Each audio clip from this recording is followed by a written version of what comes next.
কেন? আর কদিন পরে কি হবে? দিদি, দিদি, কোথায় গেলে? দিদি, কোথায় গেলে? বলে যাও, আর কয়েকদিন পরে কি হবে?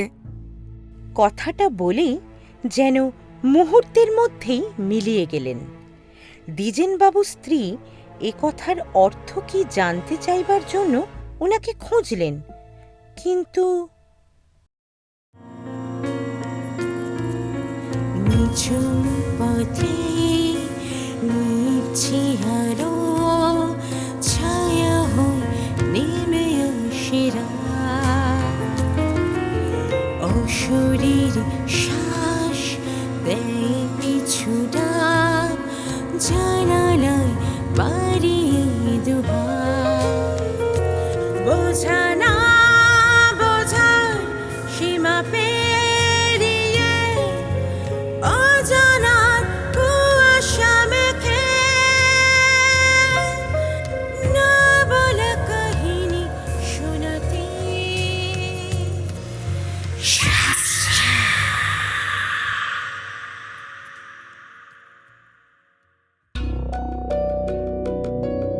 নমস্কার, জানা অজানার মাঝে থেকে আমি পৌলমী আরও একবার চলে এসেছি আপনাদেরকে গল্প শোনাতে। শ্রোতা বন্ধুরা, আজ আমরা যে গল্পটি আপনাদের শোনাতে চলেছি, গল্পের লেখক শ্রী অসামঞ্জু মুখোপাধ্যায়। গল্পের নাম বড়মা। গল্পটি প্রকাশিত হয়েছিল 1958 সালে মৌচাক পত্রিকায়। শুনতে থাকুন লেখক অসামঞ্জু মুখোপাধ্যায়ের কলমে বড়মা।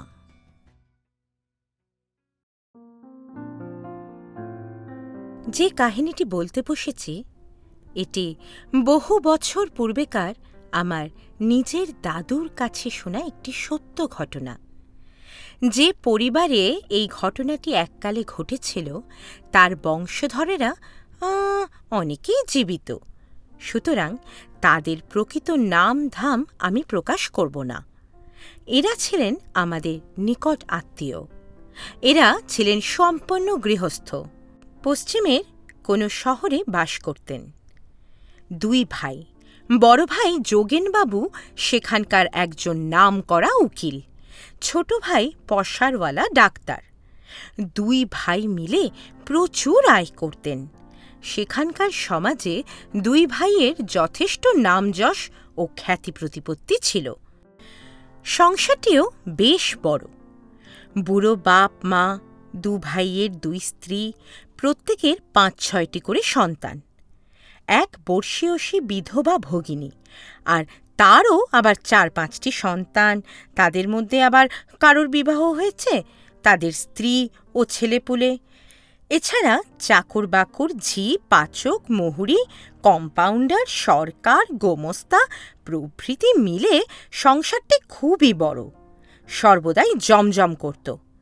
এই বৃহৎ সংসারের যিনি গিন্নি ছিলেন, সকলেই তাকে বড়মা বলে সম্বোধন করত। তিনি যোগেনবাবুর স্ত্রী। বৃহৎ সংসারে ছোট বড় সব রকম খুঁটিনাটি তাকেই দেখতে হতো। ভোর ৫টা থেকে রাত ১১টা পর্যন্ত তার কাজের আর বিরাম ছিল না। যদিও বা বিধবা ননদ কাদম্বিনী দেবী সর্ববিষয়েই তাঁকে সাহায্য করতেন, কিন্তু এক বছর হঠাৎ বড়মা মারাত্মক ব্যাধি কলেরাতে আক্রান্ত হলেন ও মারা গেলেন। তার মৃত্যুর পরে একটা আশ্চর্য ব্যাপার ঘটল। যমুনা নামে এক প্রৌঢ়বয়স্ক দাসী অনেক দিন থেকে এ বাড়িতে কাজ করে আসছিল।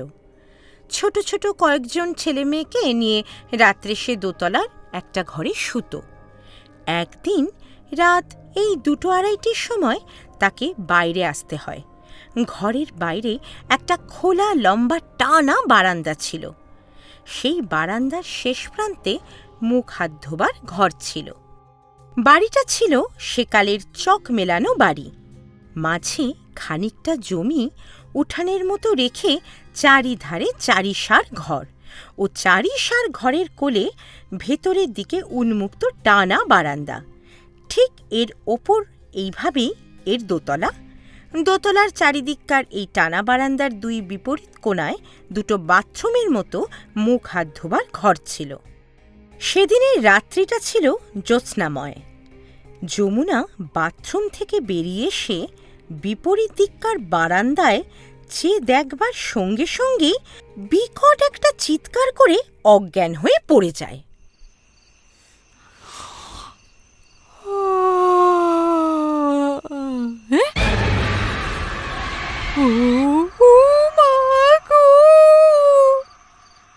কে চিৎকার করলো? যমুনার গলা পেলাম মনে হলো, চলো তো দেখি। যমুনা, এই যমুনা, কি হয়েছে? অজ্ঞান হয়ে গেছে মনে হচ্ছে। এই সরো সরো, দেখছি, আমাকে দেখতে দাও। একটু জল আনো তো। হ্যাঁ হ্যাঁ, ছিটে মারো ছিটে মারো। আরে আরে একটু দাও। হ্যাঁ, ওই তো চোখ মেলছে। এই যমুনা, কি হয়েছিল? চুপ করো তো তোমরা। যমুনা, এখন কেমন লাগছে? আগে ঠিক আছি ছোট্টবাবু। যমুনার চিৎকারে অনেকেরই ঘুম ভেঙে যায় ও সকলে ছুটে আসে। ছোট ভাই দ্বিজেনবাবু ছিলেন ডাক্তার। তার চেষ্টায় শীঘ্রই যমুনার জ্ঞান সঞ্চার হল। তারপর একটু সুস্থ হয়ে যমুনা যা বলল তা কেউ বা বিশ্বাস করল, কেউ বা তার কথাটা হেসে উড়িয়ে দিল। যমুনা বলল, আমি ওদিককার বারান্দায় বড়বাবুর শোবার ঘরের জানলা ধরে বড় মাকে দাঁড়িয়ে থাকতে দেখেছি। কি? এ তুই কি বলছিস? ঠিক দেখেছিলি? ধুর, নিশ্চয়ই তোর মাথায় বায়ু চড়েছে যমুনা, তাই ভুলভাল দেখছিস। না গো, বিশ্বাস করো, এই মা শেতলার দিব্যি বলছি, আমি বড় মাকে স্পষ্ট দেখেছি দাঁড়িয়ে থাকতে। ও রাম রাম রাম রাম রাম রাম রাম রাম রাম রাম রাম। সেদিন কথাটা অনেকেই হেসে উড়িয়ে দিল বটে, কিন্তু এর কয়েকদিন পরেই যখন পিসিমা অর্থাৎ কাদম্বিনী দেবী, যোগেনবাবুর বিধবা ভগিনী, বললেন যে গত রাত্রে হঠাৎ আমার ঘুমটা ভেঙে গিয়েছিল। আমি ওই খোলা জানলা দিয়ে স্পষ্ট দেখেছি বড় বউটানকে ওদিকের বারান্দার রেলিং ধরে দাঁড়িয়ে আছে। দেখেছ, আমি সেদিনই বলেছিলুম। তোমরা সেদিন ভাবলে যমুনা মুখ্যসূক্ষ্ম মানুষ, বোকা মানুষ, কি দেখতে কি দেখেছে। এখন বিশ্বাস হলো তো? আমি তো সেদিনই বলেছি, গন্ডগোল কিছু তো একটা হচ্ছেই।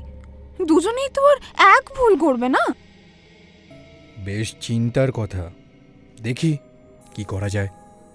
পিসিমার এই কথায় তখন সকলেরই মনে আতঙ্ক ও দুশ্চিন্তার একটা ঘন ছায়া চেপে বসল। তখন ব্যাপারটাকে কেউ আর উড়িয়ে দিতে বা অবিশ্বাস করতে পারলেন না। তারপর থেকেই এই রকম ঘটনা খুব ঘন ঘন ঘটতে লাগল। বাড়ির অনেকেই বড়মার যেখানে সেখানে দেখা পেতে লাগল। কখনো ছাদের আলসেতে পা ঝুলিয়ে বসে আছেন, কখনো রেলিং বা রেলিংয়ের লোহার খুঁটি ধরে দাঁড়িয়ে আছেন, কখনো আবার যোগেনবাবুর শোবার ঘরের একটি কোণায় লাল পাড় শাড়ির ঘোমটাটা টেনে নিয়ে বসে আছেন। ক্রমাগত দিনের পর দিন এই রকম ব্যাপার ঘটতে থাকায় সকলের প্রাথমিক আতঙ্কটা অনেকটা পরিমাণেই কেটে গেল বটে, কিন্তু একটা অশুভ আশঙ্কায় সকলেই উদ্বিগ্ন ও ব্যাকুল হয়ে পড়লেন। হিতৈষী বন্ধুবান্ধবের দল নানান রকম পরামর্শ দিলেন। তাদের মধ্যে অধিকাংশই বললেন, বলছি, বারবার যদি তোমাদের বাড়িতে এই ঘটনা ঘটতেই থাকে তাহলে তো ঘোর অমঙ্গল। কিন্তু বড় মা তো কারোর ক্ষতি করছেন না। আসলে উনি সংসারের মায়া হয়তো এখনো কাটাতে পারছেন না। জীবদ্দশায় উনি তো সংসারের যাবতীয় খুঁটিনাটি সব বিষয়ে দায়িত্ব কর্তব্য পালন করতেন। এমনকি শেষ দিন পর্যন্ত। থামো দেখি বাপু, যে যা দায়িত্ব কর্তব্য করেছেন তা তো জীবদ্দশায়। এখন তো তিনি অশরীরী। একটা বাড়িতে যেখানে এতজন ছেলে বউ সন্তান সন্ততিরা বাস করেছে, সেখানে একজন অশরীরী নির্বিচারে ঘুরে বেড়াবে? বলি বলি সংসারের একটা মঙ্গল অমঙ্গলের তো ব্যাপার আছে নাকি? তাহলে আপনারাই বলুন কি করা যায়। একজন ভালো ওঝা ডেকে শান্তি সস্ত্রায়ন করালেই তো পারো বাপু। আরে দূর, শুধু শান্তি সশ্রয়ন করলে হবে না। এই আত্মা অত সহজে যাবে না। তোমরা খুব শিগগির ওই গয়ায় গিয়ে পিণ্ডদানের ব্যবস্থা করে আসো, বুঝলে? বেশ, আপনারা সবাই বলছেন যখন, তাই হবে। সুতরাং তাই স্থির করা হল এবং তারই জোগাড় যন্তর হতে থাকল। কিন্তু কয়েকদিন পরে যোগেনবাবুর বিধবা ভগ্নী অর্থাৎ কাদম্বিনী দেবীর বড় ছেলে সুরেশ রাত প্রায় 11টার সময় যখন বাড়ির সিঁড়ি দিয়ে দোতলায় উঠে ওদিকের বারান্দা পার হয়ে এদিককার বারান্দার দিকে আসছিল, তখন স্পষ্ট দেখলে যে বারান্দার একপাশে তার বড় মামিমা দাঁড়িয়ে আছেন এবং তাকে সম্বোধন করে বলছেন, সুরেশ, ওসব তোরা কি মতলব করছিস? বড় মামি, তুমি কি করেছি আমরা? আমাকে তাড়াবার যে মতলব তোরা করছিস ওসব বেকার। কিছু করিস না বাবা, ওতে কোনো ফল হবে না, কোনো ফল হবে না। সাবধান, খুব সাবধান। কথাটা কয়বার বলার পর আর তাকে দেখতে পাওয়া গেল না। অতঃপর গয়ায় পিণ্ডদানও হল এবং আরও অনেক কিছুই হল, ফল কিন্তু কিছুই হল না। এদিকে যোগেনবাবুর শরীর দিন দিনই শুকিয়ে যেতে লাগল।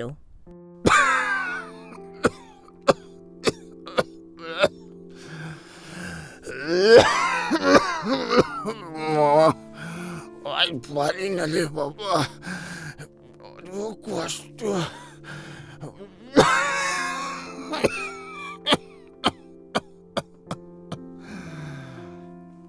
দ্বিজেনবাবু বললেন,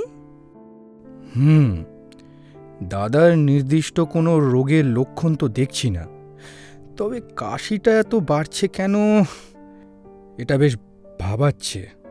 আর শুকিয়েও তো যাচ্ছে দিন দিন। বলছি দাদা, বৌঠান যাবার পর তোমার কি ঠিকঠাক খাওয়া দাওয়া হচ্ছে না? যোগেনবাবুর বৌমা বললেন, হ্যাঁ কাকাবাবু, আমি তো যতটা সম্ভব বাবার যত্ন নেবার চেষ্টা করি। ওনার ওষুধগুলো ঠিক সময়ে দিই, কিন্তু বাবা আগের থেকে এখন অনেক কম খাচ্ছেন, প্রায়ই পাতে খাবার পড়ে থাকছে।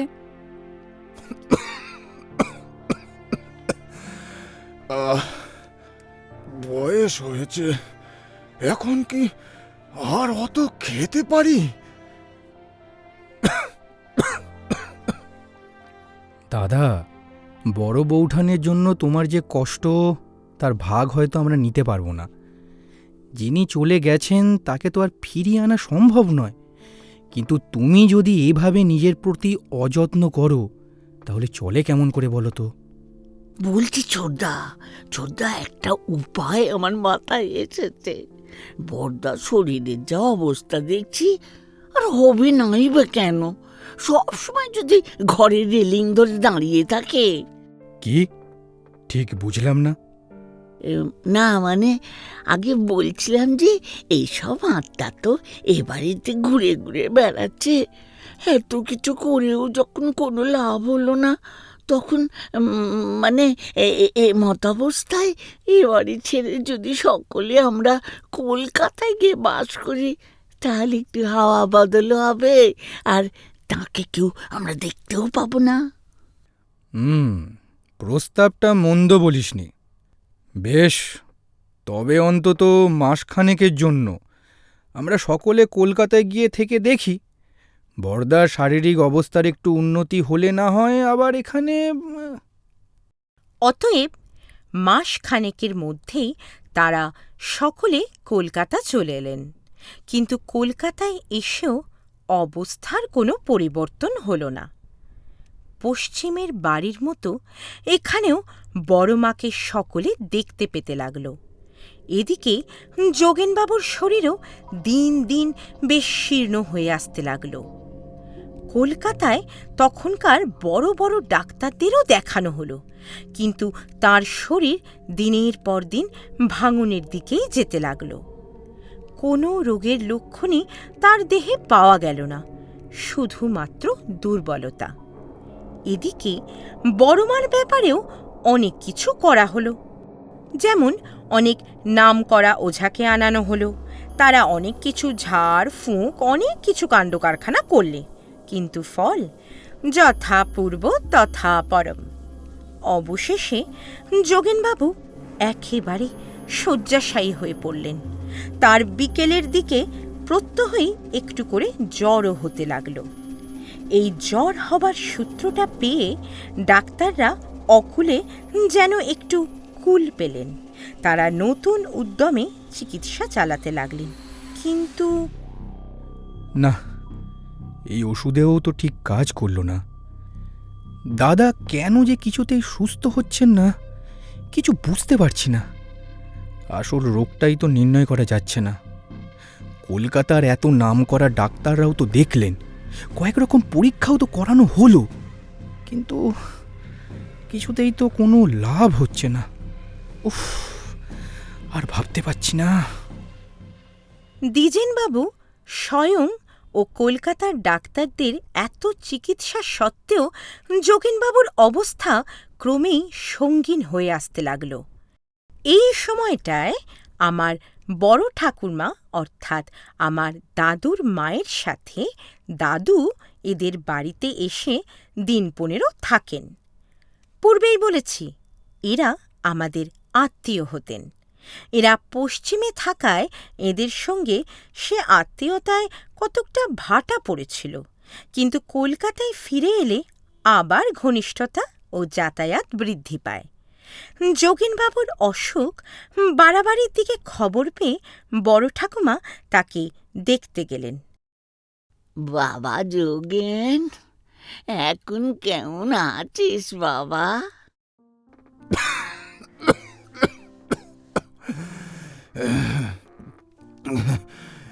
কে? পিসিমা? পিসিমা, তুমি এতদিন পরে এলে?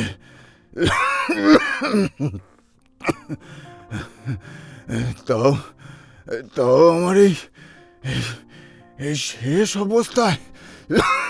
বালাই ষাট, শেষ অবস্থা হোক তোর তোর 70-এর, তুই ঠিক সুস্থ হয়ে যাবি দেখিস। কত বড় বড় ডাক্তাররা তোকে দেখছেন। আরে বাবা, দ্বিজেন আছে তোর পাশে সারাক্ষণ। কেন এসব ভাবছিস বাবা? দূর, এই সবই বৃথা হচ্ছে। তুমি দেখে নিও পিসিমা, এরা আমাকে বাঁচাবার জন্য অনর্থক চেষ্টা আর অর্থ ব্যয় করছে। আমাকে যে যেতেই হবে।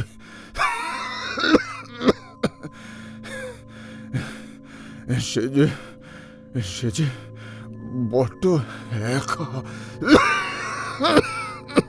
না না না না, অমন বলিস না বাবা, বলিস না। আমি তোর বুড়ি পিসি হয়ে বেঁচে থাকবো, আর তুই? না না না না, ঈশ্বর আমার আয়ু তোকে দিক, আমার আয়ু তোকে দিক। দাদু যদিও এসব আয়ুদান এইসব আর কি কথোপকথনের মধ্যে সেরকমভাবে কোনো অর্থই তখন খুঁজে পাননি। যাকগে, পূর্বের মতোই সকলে বড় মাকে দেখতে পায়। এই জিনিসটা এখন সকলের গা সওয়া হয়ে গিয়েছে। সেজন্য প্রথম দিককার মতো কেউ আর ভয় খায় না, কারণ ব্যাপারটা যেন নিত্য নৈমিত্তিক হয়ে দাঁড়িয়েছিল। সেজন্য কারোর মনেই শান্তি ছিল না, অথচ শান্তি পাবার আশায় প্রত্যেক পথে অগ্রসর হয়ে শেষ পর্যন্ত পথ হারাতে হয়েছে। শুধু একজনের একটি প্রস্তাব মতো কাজ করা সম্ভব হয়ে ওঠেনি। তিনি বলেছিলেন, আমার মনে হয় যোগেনবাবুকে ভারতের বাইরে কোনো সুদূর দেশে পাঠিয়ে দেওয়া হোক। সেখানে গেলেই একমাত্র বড় বউয়ের এই আত্মার হাত থেকে সে রক্ষা পাবে, কারণ দেশের মধ্যে সকল স্থানই তো তার চেনা। বিদেশে একমাত্র সে যেতে সাহস পাবে না। আরে জীবদ্দশায় তো সে একজন গৃহবধূ ছিল, বিদেশে তো সে কখনো পা পর্যন্ত রাখেনি। সুতরাং সে জায়গা তার অচেনা, অজানা। যতই অশরীরী হোক, নির্দিষ্ট স্থানের অর্থাৎ চেনা গণ্ডির বাইরে তার অত শক্তি থাকবে না। না হলে তো আর কোনো উপায় দেখছি না। কম চেষ্টা তো হয়নি, কিন্তু সবই তো বৃথা হলো।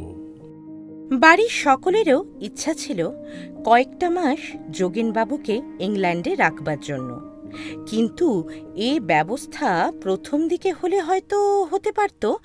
এখন তার শরীরের যেরূপ অবস্থা, তাতে ইচ্ছা হলেও এ কাজ সম্ভবপর নয়।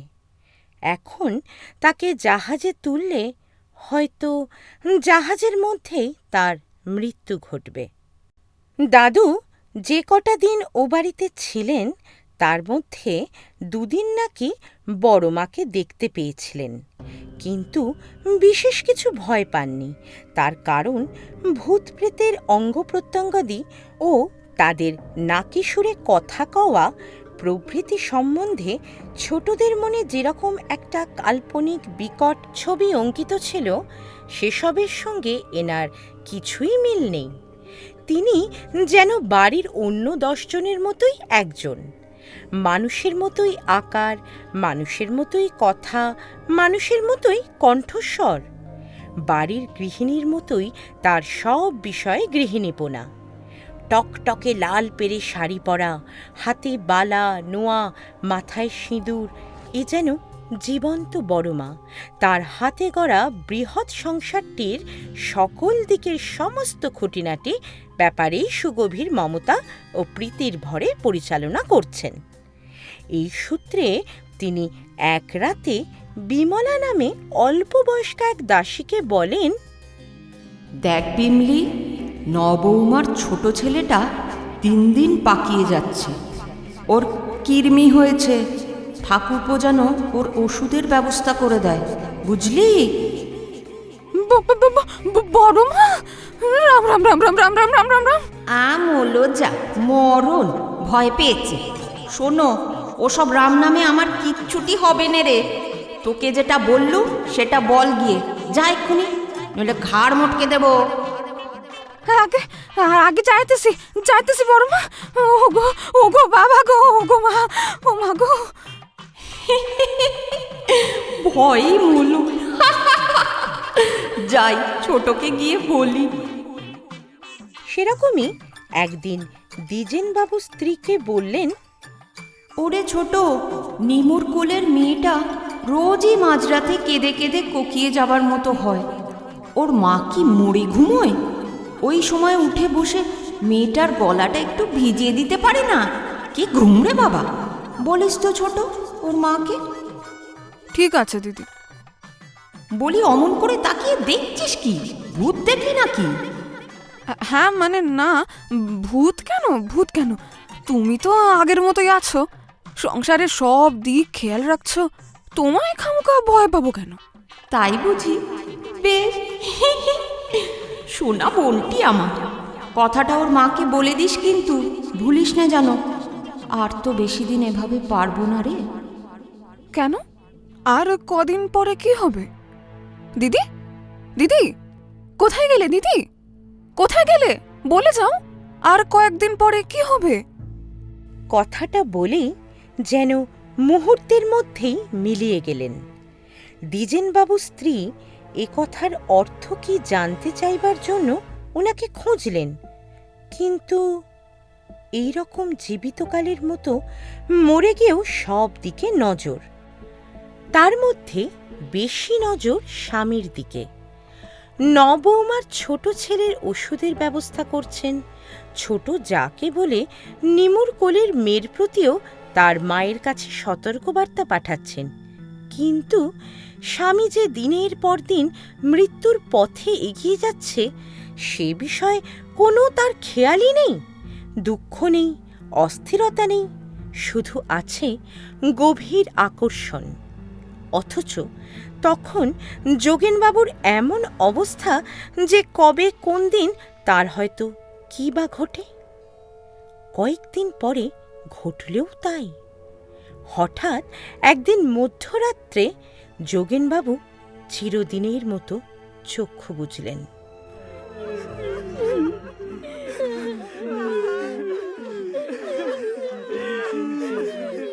বিস্ময়ের কথা এই যে সেদিন থেকে আর কোনো দিনই ও বাড়িতে বড়মাকে দেখা যায়নি। তার মানে সেদিন বড়মা দ্বিজেনবাবু স্ত্রীকে কি সেই ইঙ্গিতই দিয়েছিলেন? আপনারা এতক্ষণ শুনছিলেন শ্রী অসমঞ্জু মুখোপাধ্যায়ের কলমে বড়মা। গল্পের বিভিন্ন চরিত্রে নাম ভূমিকায় সুকন্যা বিশ্বাস, অন্যান্য চরিত্রে অঙ্কিত, পৌলমী, ভিভান্ত, নিরুপম, জয়দীপ বক্সী ও রনিতা মুখার্জি, এবং কথকের ভূমিকায় আমি অর্থাৎ আপনাদের পৌলমী। শুনতে থাকুন আরও ভালো ভালো গল্প, আর অবশ্যই আমাদের চ্যানেলটাকে সাবস্ক্রাইব করে দিন জানা অজানার মাঝে।